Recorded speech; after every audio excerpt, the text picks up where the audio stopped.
Olá! Que ótimo ter vocês aqui com a gente no Júris 360 Lab. Hoje o papo é reto. Vamos analisar umas decisões bem importantes do STF, do Supremo, sabe? Tudo do informativo 1111. A ideia é destrinchar o que realmente impacta nessas decisões. E neste primeiro bloco a gente separou 3 julgados.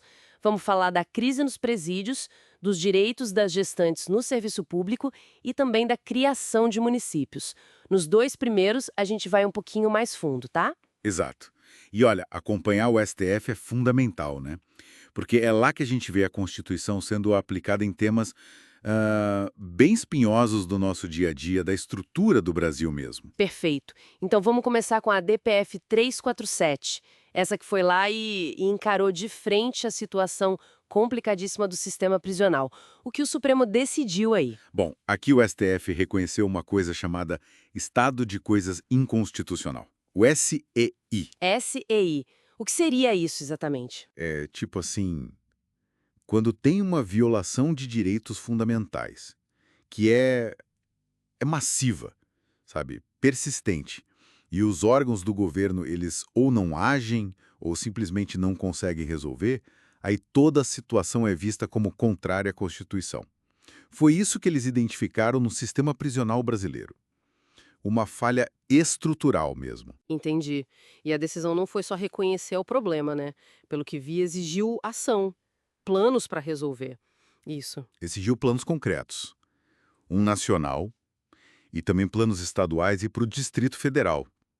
E mais, determinou a colaboração entre todo mundo, União, Estados, DF e até o CNJ, o Conselho Nacional de Justiça. E teve ponto específico também, como as audiências de custódia, né? Algo sobre 24 horas. Sim, determinou que as audiências de custódia ocorram preferencialmente de forma presencial em até 24 horas.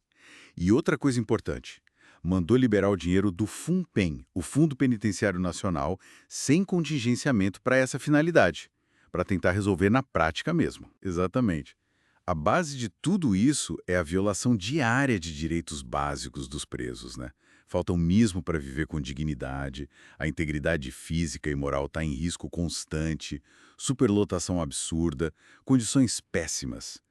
Isso fere a nossa Constituição, tratados internacionais, a própria lei de execução penal. É uma falha grave na ressocialização, que é um dos objetivos da pena. E o judiciário agindo de forma mais estrutural, então. Pois é, diante da inércia ou incapacidade dos outros poderes. Inclusive, foi determinado que o CNJ avalie se precisa criar mais varas de execução penal para dar conta do recado. Bem impactante mesmo. Ok, vamos desembrulhar isso. Agora, mudando um pouco a chave, mas ainda em direitos fundamentais, temos o Ré 842-844, o tema 542, sobre gestantes na administração pública. O que ficou decidido? Olha, aqui a tese foi clara. Toda trabalhadora gestante que atua na administração pública tem direito à licença maternidade, aquela de 120 dias, e também à estabilidade provisória. Toda trabalhadora, sem exceção. Exatamente. E o ponto central é, não importa o tipo de vínculo dela com a administração. Pode ser servidora concursada, pode ser carga em comissão, pode ser contrato temporário.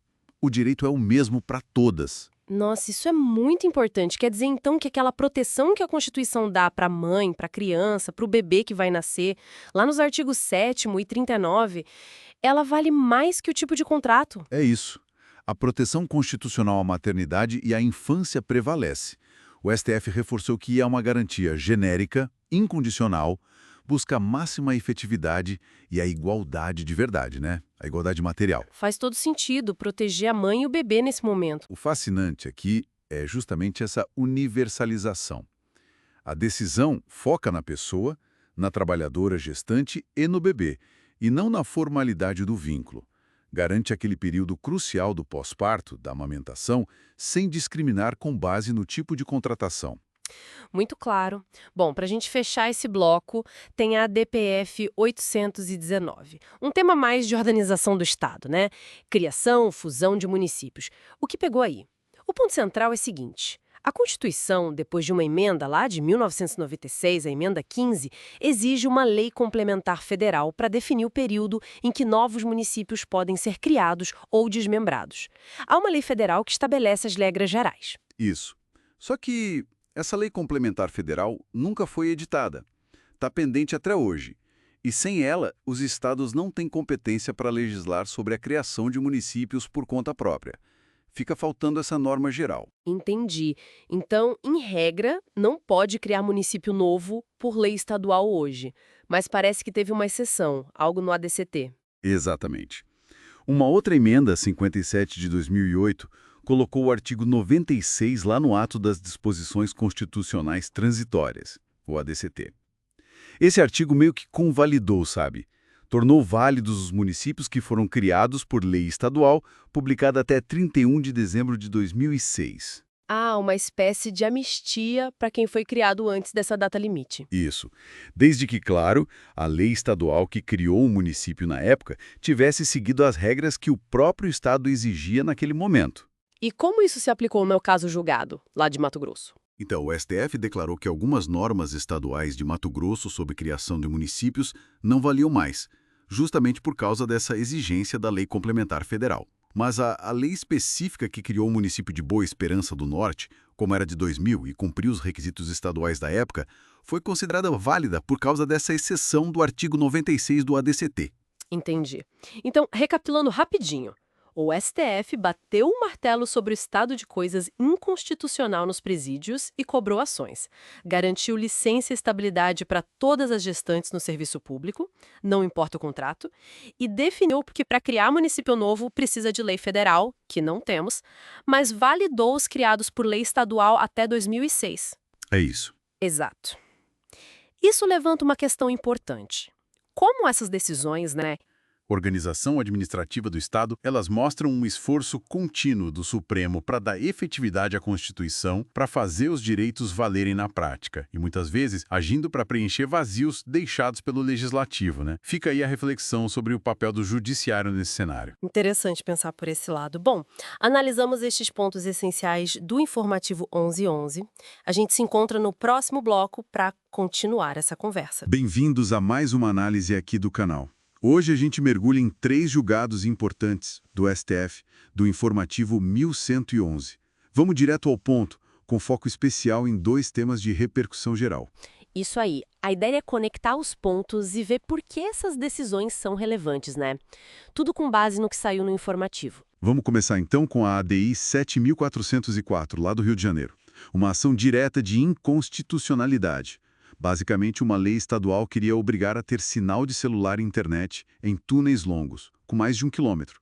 Parece bom para o usuário, né? Olha, a intenção até pode parecer boa, sim, mas o STF foi unânime em dizer que a lei é inconstitucional. E por quê? O ponto central é a competência. Quem pode legislar sobre telecomunicações é a União. Isso está lá no artigo 22, inciso 4º da Constituição. E não só legislar, mas também explorar os serviços. Artigo 21, inciso 11. Entendi. Mas e a proteção do consumidor? Isso não é uma competência concorrente que o Estado também tem?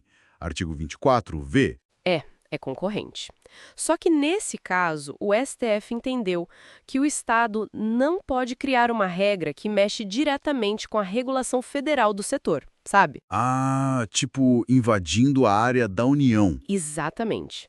A Lei do Rio acabava impondo obrigações técnicas, mexendo nos contratos de concessão, que são federais, com a Anatel, então ultrapassou o limite. Faz sentido.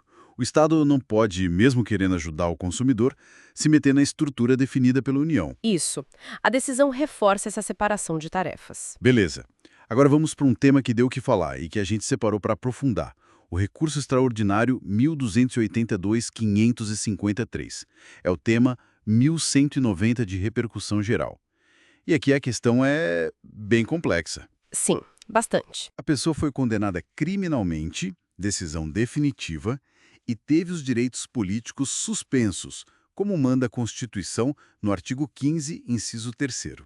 A pergunta é: essa suspensão impede a pessoa de tomar posse em concurso público? E a resposta do STF foi não automaticamente.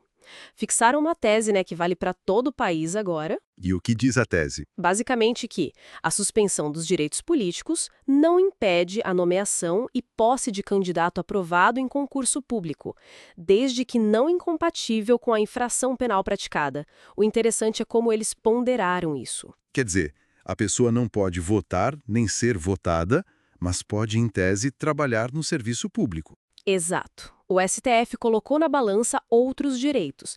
Falou da dignidade da pessoa humana, do valor social do trabalho, que estão lá no artigo 1º da Constituição.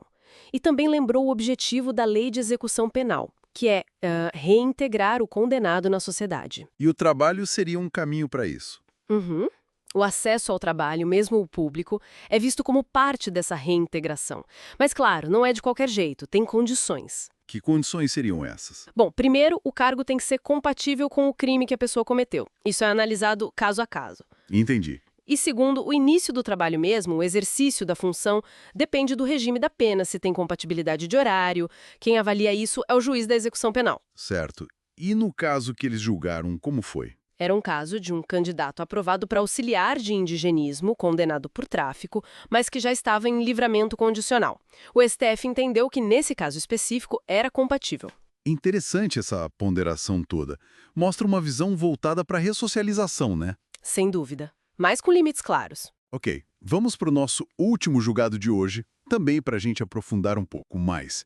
É o RE 590-186, tema 104. A discussão aqui foi sobre IOF. Isso, o Imposto sobre Operações Financeiras. A dúvida era, incide IOF naqueles empréstimos mútuos feitos diretamente entre empresas ou entre uma empresa e uma pessoa física, mesmo sem um banco no meio? E a resposta do STF foi um sonoro sim. Incide.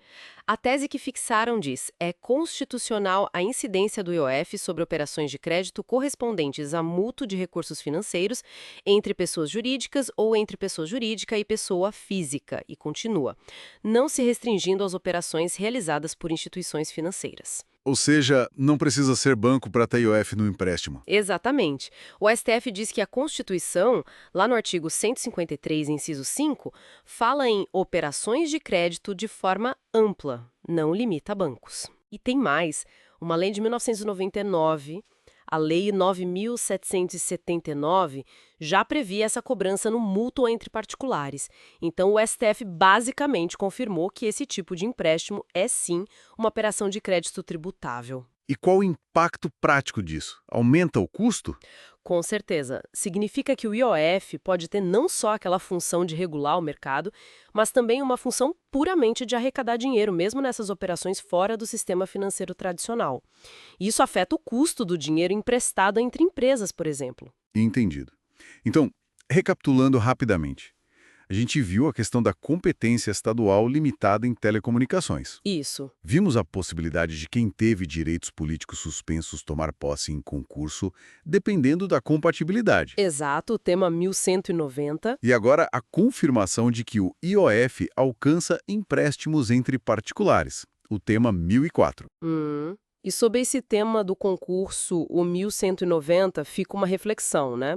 A decisão busca claramente ajudar na ressocialização. Sim. Mas aí fica a pergunta: como é que a administração pública e nós, como sociedade, vamos achar o ponto de equilíbrio, equilibrar essas chances de recomeço com a confiança que um cargo público exige?